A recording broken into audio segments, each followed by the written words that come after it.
After splitting their first two decisions on the road, the Madison Central Grapplers were happy to be back in Spartan country, but standing in the way of their first home victory were the Piscataway Chiefs, a team which the Spartans had never defeated, even in their glory days of the late 1970s. First up was 98-pounder Tim Jackito, who was forced to take a forfeit, with Piscataway's Rob Lamastra thinking he would have a better shot at 105-pounder Mike Murphy.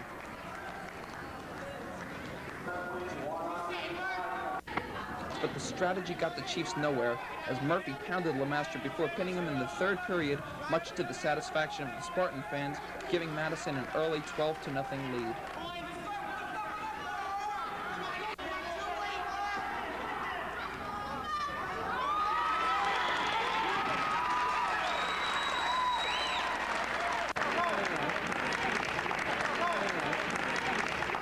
After Chris Hughes got pinned and Jim Doherty dropped a tough 4-3 decision, Glenn Rothstein got 4 points right back by winning a major decision over Tom Greenwood.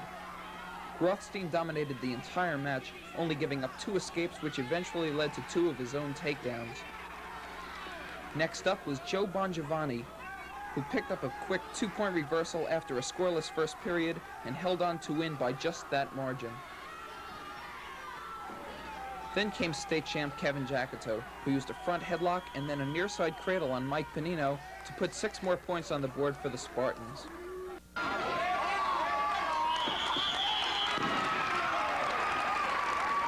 tough act to follow, you might think, but 145-pounder Gus Bordy put on a show of his own. This was a match which Gus will remember for the rest of his life, but for a little less than 6 minutes, it seemed like it was going to be one that he would have liked to forget. After being taken down immediately, Piscataway's Joe Sharrow dominated Gus for the entire first period. In the second, Sharrow was once again the aggressor, escaping here and then pancaking Gus to his back to pick up a takedown and a 2-point near fall before going out of bounds. Down by a 7-0 deficit, Gus finally went to work picking up 2 points on the standing switch, escaping to start the third period, a takedown, and then miraculously, with just 4 seconds left, a near fall for an 8-7 victory.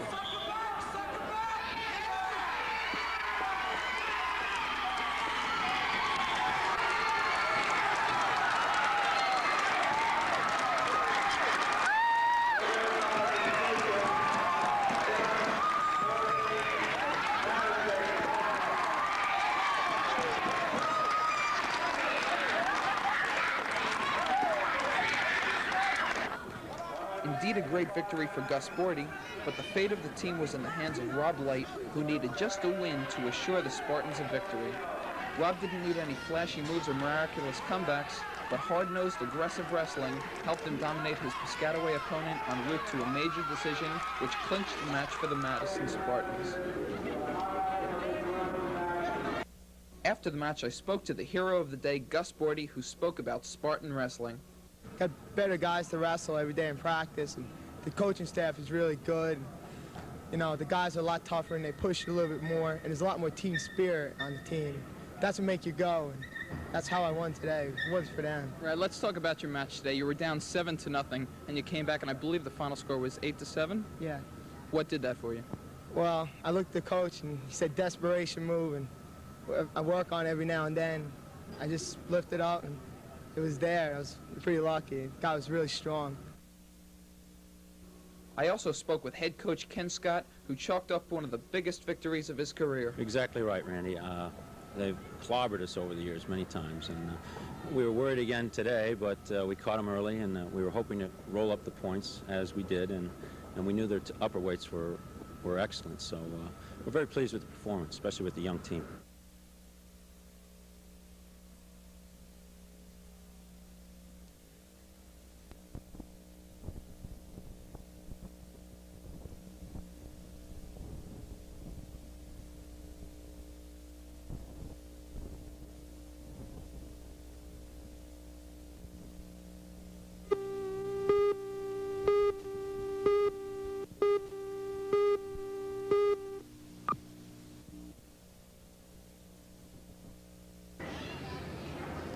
Led by the undefeated Jackito brothers, Kevin and Tim, the Madison Central Spartans came into the match with a 2-1 record, coming away with victories over Red Bank Catholic and Piscataway, but dropping a 32-18 decision to East Brunswick.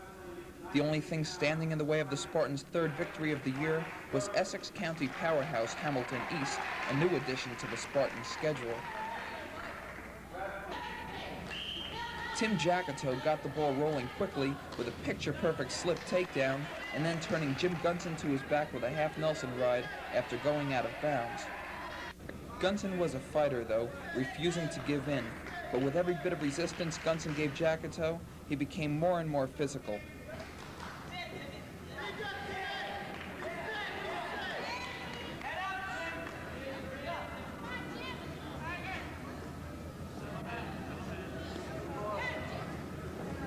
Later in the first period, a poorly executed sit-out led to another near fall.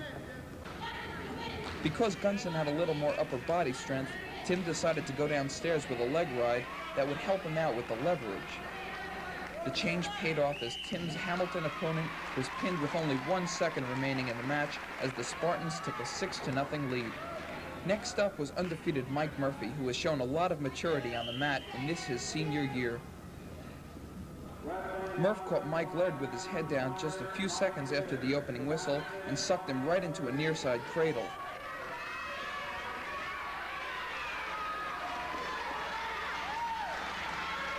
Laird was able to fight back to his side, but never broke the cradle. Murphy then put all of his weight on his opponent's shoulders, and it was goodbye Mike Laird and hello to a 12-0 Spartan lead. Hamilton shortened the lead to 12-7 with victories over Chris Hughes and freshman Jim Paganino, but Glenn Rothstein wrestled his usual aggressive match to get 5 points back from Madison.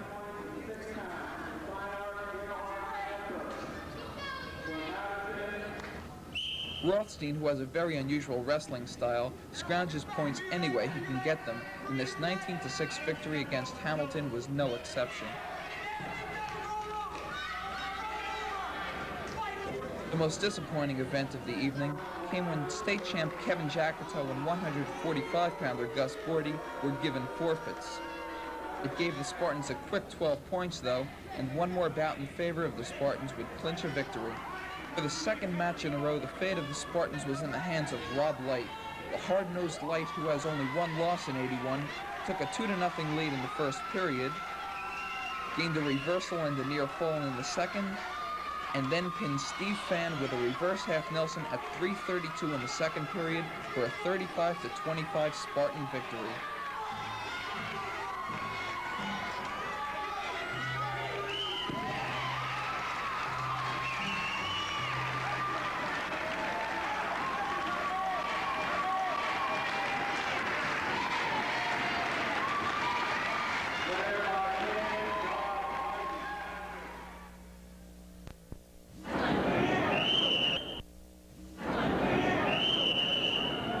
What's taking place behind me right now is the consolation round of the Middlesex County Tournament. In the quarterfinal round, Kevin Jacketow made wrestling history when he became only the 5th wrestler in the history of the state of New Jersey to reach 100 victories for a career. But a victory in the finals could put Kevin in a class by himself because no wrestler from Middlesex County has ever won the county tournament 4 times. Though St. Mary's and Sayreville entered the tournament, they failed to come away with a single place winner. Cedar Ridge made their presence known by copping 2 third-place finishes from Scott Squires at 108 and Chris Allen at heavyweight, who beat J.P. Stevens' Gary Lanzafama in the consolations. But it was Madison Central who trailed East Brunswick by 16 points going into the final round, who would have a shot at the title in Piscataway. The 4 Spartan grapplers seeking glory were Tim Jacketow bidding for his first major high school title, Kevin Jacketow, who has every major high school title, senior Rob Light, and junior Glenn Rothstein. The capacity crowd in Piscataway anxiously awaited the start of the final round, which was kicked off in style by 101-pounder Tim Jacketow, who took down his opponent Jim Monahan of Highland Park and picked up a quick 3-point near fall with a half Nelson ride. Jacketow tightened the half later in the period to pin Monahan at 1 minute and 32 seconds to capture his first county championship and the 4th straight pin of the tournament. Next up for the Spartans was Glenn Rothstein, the dark horse of the tournament. Rothstein's opponent was Greg Baker of St. Joseph's, who struck first with a double-leg takedown, but was later reversed in the period. Rothstein followed that up with a cross-face cradle and a three-point near fall as the period came to a close. Unfortunately for Madison, that would be all the points Glenn would score in the bout, as Baker came away with a 10-5 victory. It was then time for the Kevin Jackito show, which usually doesn't last too long. Though wrestling with an injured shoulder, you would never know it by his performance. As he did in the first 4 rounds, Kevin went on to pin his opponent Dan Halloran of Middlesex High in 1 minute and 14 seconds to capture an unprecedented 4th county title, the J. Doyle Memorial Trophy, for the most pins in the least amount of time, and also the Outstanding Wrestler Award. Rob Light would try to avenge his only loss of the season as his fan club watched in the stands. From the start of the match, East Brunswick's Ted Slowinski, who had edged Light 9-8 earlier this year, had control of the match. Slowinski used 3 takedowns en route to a 9-3 victory and the county championship. After the tournament, I spoke to Ken Scott, who seemed satisfied with his team's second-place finish. Yes, we were pleased. You know, we started off a little slow this year, but we kept winning and winning. We had injuries, and well, the kids pulled through. You have to be especially pleased with the performance of Glenn Rothstein, just a sophomore, who makes it to the county finals. Actually, Randy, he's a junior. But again, yes. And now, all year, we thought he had the potential to be one of the top boys in the county, and he picked a good time to show it. It really helped us out. Kevin seems to be nursing an injury. Is that any problem? Yeah, he has a slight injury he received in practice. As you saw, it didn't hamper his ability too much. He pinned every opponent and became the most valuable wrestler for the 4th time, which has never been done. So we're hopefully he'll be better in the next week or so and be back in action.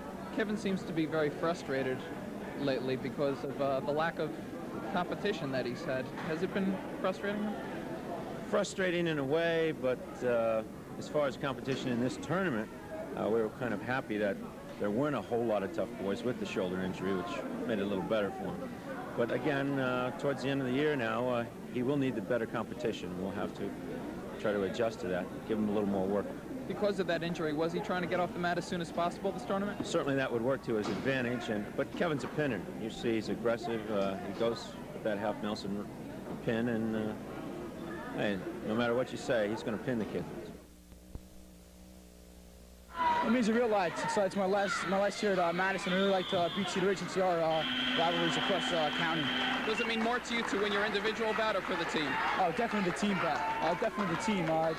Individually, it ain't really that big, but I'd rather win as a team since my senior year. Winning tonight's everything, you know, like you beat these guys, you know, to bragging right to the town. You know, all this pride, it's all pride.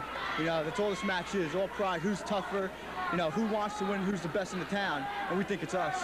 What's more important to you tonight, to win your individual bout or have the team win? Well, to win my individual bout, you know, I love to do it. But the team, you know, Cedar Ridge beat Madison Central, that's the thing. We have to beat them. That'll be, that's what we all work for. That's what our team works for. And I feel we could beat them tonight. This match is really important to me. As a senior, it's my last chance to wrestle against Cedar Ridge. I'd really like to win it for both my teammates and Mr. Scott. This last year they beat us. I'd like to get the trophy back in Madison this year. You lost 4-2 to Frank Rojas last year. Would you like to wrestle him again tonight? This year, I think I can handle him this year. Last year, I wasn't as good in condition as I was this year. I've been working hard on my condition. This year, I think I could beat him, but I think I have to be ready for going 6 minutes with him tonight. I can't think of anything else, man. We got to win it. Why do you have to win it? Tradition. We got to take the trophy home. What's more important to you tonight, winning your individual bout or having the team win? Both. Well, as a heavyweight, you've always had a lot of pressure with the matches, the results of the matches coming down to your weight class. Would you like that to happen tonight? Yeah, I hope it does come down to my weight so I can win it for us, along with the team. Unfortunately for Chris Allen and the Cougars, things didn't quite work out that way. And by the end of the match, the Mayor's Trophy would be standing on the other side of the mat. With the completely shuffled lower half of the lineup, Jerry Bandola sent JV man Glenn Case out to wrestle Tim Jackito, who wasted no time by taking down Case off the opening whistle and finishing him off in just 26 seconds to give the Spartans a quick 6-0 lead. A strategy move by Cougar coach Jerry Bandola backfired when 101-pounder Jack Egan was beaten by 108-pounder Mike Murphy by a score of 13-6. Scott Squires got 4 points back for the Cougars with a 9-0 decision over John McGowan, but Madison Central coach Ken Scott considered that an upset on McGowan's behalf because lasting 6 minutes on the mat with Squires is quite an accomplishment. At 1:22, Bill Dambola avenged 2 prior losses to Tom Piazza to increase the lead to 12-4. Then it was county finalist Glenn Rothstein who racked up a 21-4 superior decision over John Dunnigan. The Spartans kept the momentum going in their favor as junior Chris Anderson dominated Charles Ostroff for 6 minutes to take a 7-3 decision. It was then Kevin Jacketo's turn to make it 4 in a row for the Spartans as he pulled Jim Gill back in bounds for his 103rd career victory as the Spartans' pace seemed virtually unstoppable. Gus Bordy, with a few last-minute instructions from Ken Scott, wrestled what might have been the biggest upset of the night. Bordy, usually not referred to as a takedown specialist, racked up 4 two-pointers against Keith English to pile up a 12-6 decision. Senior Rob Light ran up the largest decision of the evening as he absolutely humiliated John Burdick, who was only a sophomore, by a score of 26-3. Light used the same assorted amount of slip takedowns, half Nelson rides, and cradles that put him in the county finals just a week ago.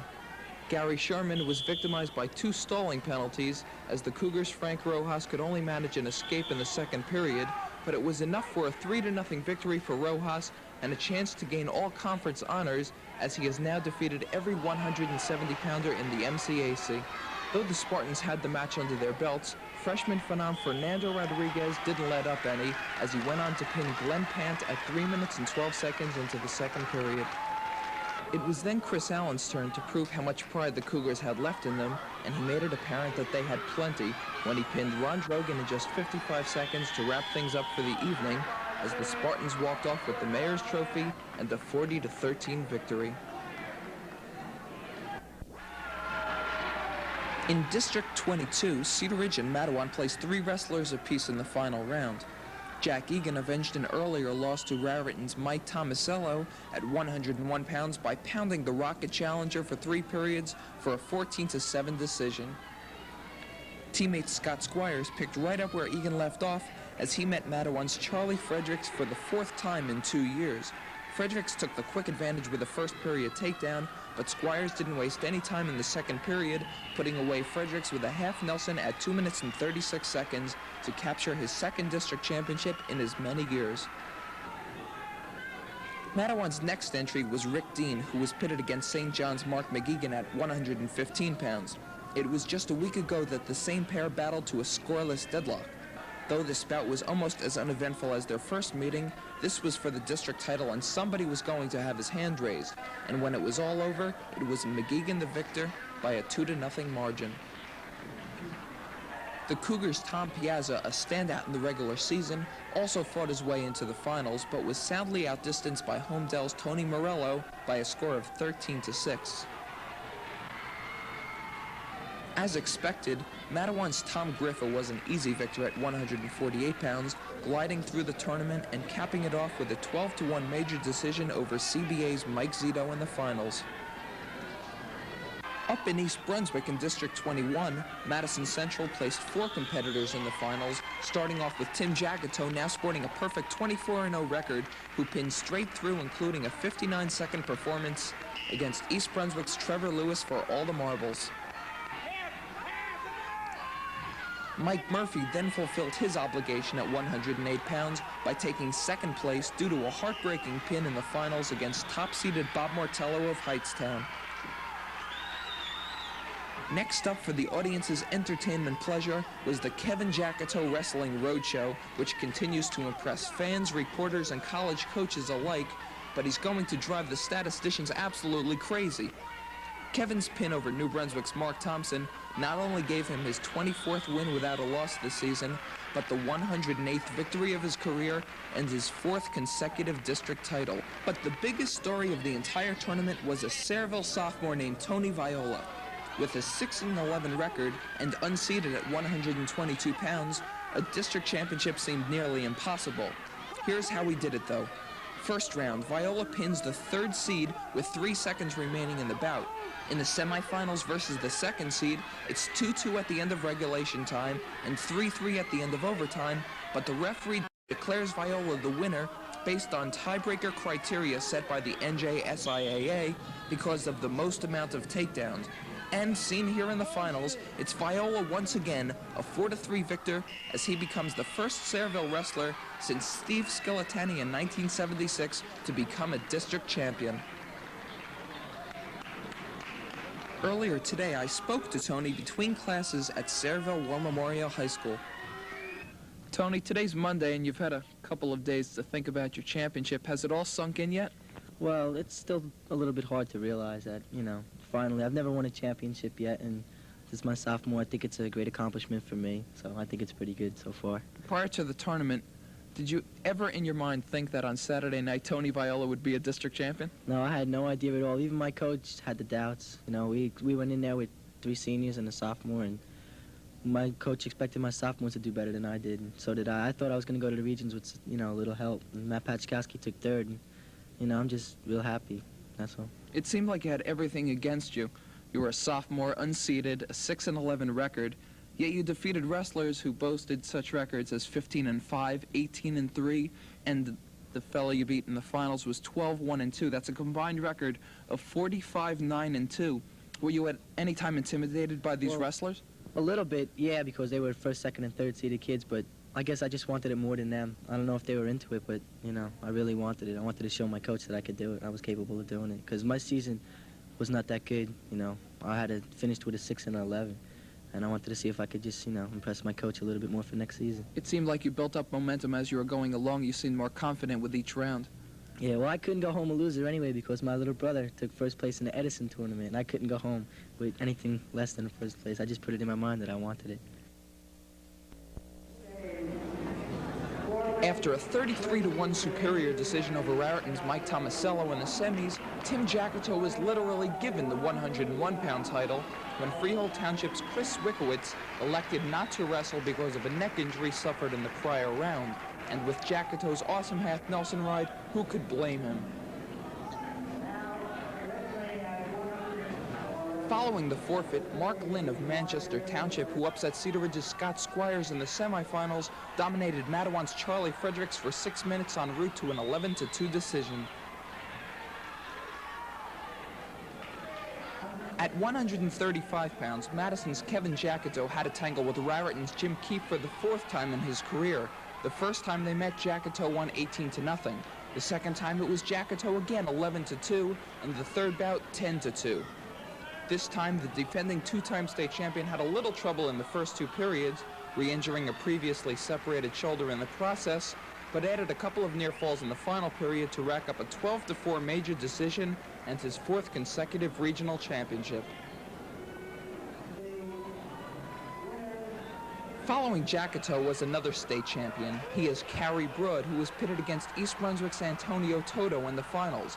Toto surprisingly took down Broad in the wildest match of the evening, only to be reversed and pinned in just 44 seconds.